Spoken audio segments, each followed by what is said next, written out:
Alright, what's going on, everybody? I just want to get a good, quick video of what I've been up to. Lately, I haven't been putting too much time into the green bean.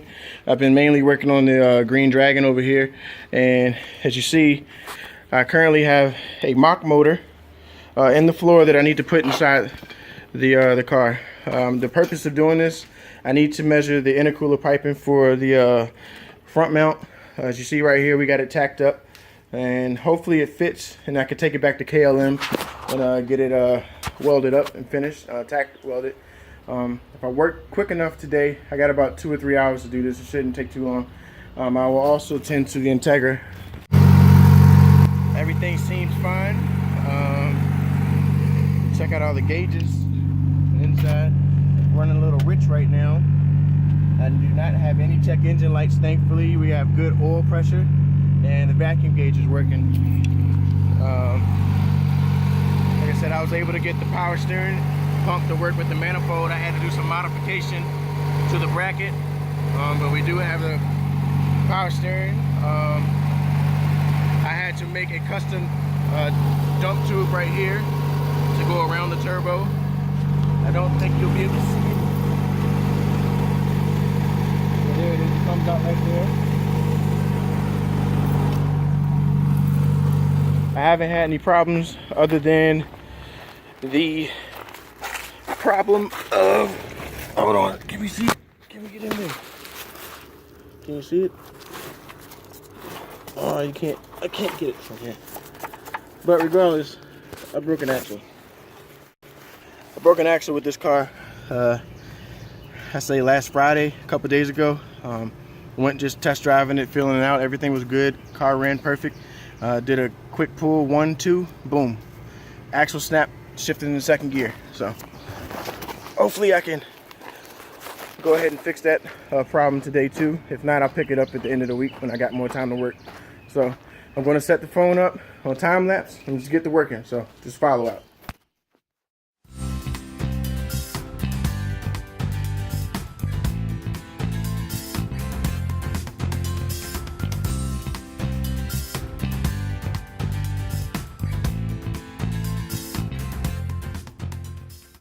That didn't take too long. As you saw in the beginning, I kind of struggled a bit. I didn't really know how to do it since I didn't have anybody else to help me lower the car down on the engine, which is what I will do when I actually have the full weight motor in. But as you see, we got it knocked out. So go back on time lapse and let's see what happens.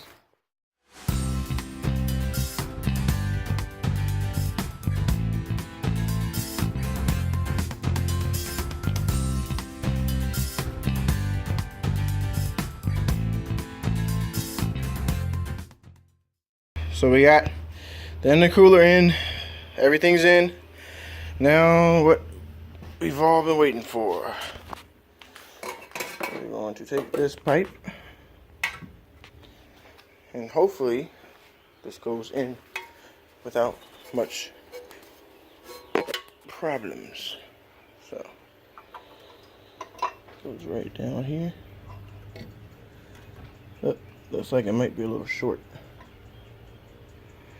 Hold on. Alright, so like I said, the pipe definitely will not fit. It's well off of the intake manifold, but it's no big deal. I'll get it. I get this fixed up. Like I said, the kit, the intercooler, and all that, it would sit differently from what somebody else would have, just because of how my weight plate is anyway. So, like, the only thing I need to do is go ahead and just cut it, and just maybe even make a template myself, and then take it back to Nola at KLM. So, no big deal. We'll get over this and keep on trucking. I'm gonna wrap it up for the day. I didn't get completely finished with both cars, but I did finish with the green bean. As you see, I do have everything mocked up.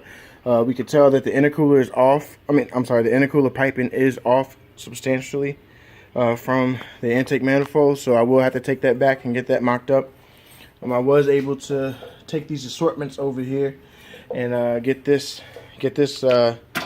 section actually done. The next things I will have to do is go ahead and make my my dash 16 lines for the swirl pot for the radiator, and I will also have to make my turbo drain tube. That's going to be kind of rough, but I'll work on that next time I'm out. So just appreciate y'all for following along. Just want to give y'all a quick update on what I've been up to. It's hard, I guess, filming a lot of this stuff because I just want to kind of knock it out, but I'm gonna definitely try to film more. It's a personal goal of mine, so maybe next time we'll be filming more on the Integra, hopefully, and within the next few months I can finish up the build. Oh, also,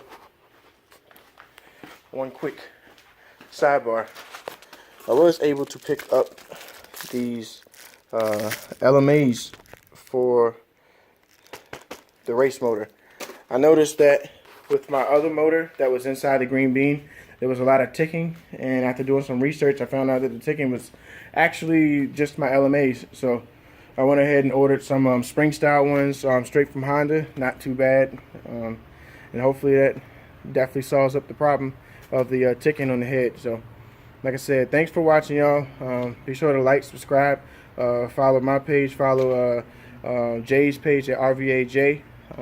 Check out our build series that we have with the car behind us, and hopefully we finish up soon. So thanks again.